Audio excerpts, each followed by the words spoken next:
Thank you, dear God, for the life you have given to us and also your grace.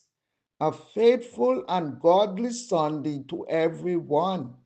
Let us start the morning with a thankful heart, lifting up the name of the Lord for being mighty good to us all the time.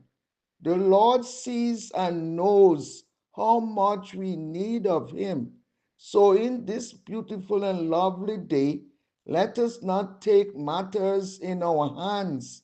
Remember, the Lord said, He shall fight for us, and we shall hold our peace. Let us not interfere. He loves and cares for us and knows what is best. So let us be still and know He is God as we approach a brand new day, Sunday, 9th November 2025, and always. Intercession doesn't only block the bad, it also rebuilds what was broken. God steps in to restore years, renew peace, and redeem what was taken.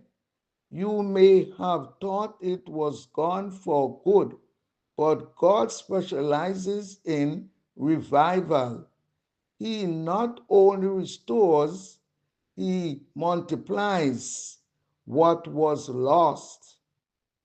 I will restore to you the years that the locust has eaten. Joel 2:25. Prayer for today. Lord, breathe new life into what I thought was over. Restore every lost opportunity, every broken dream, every weary heart.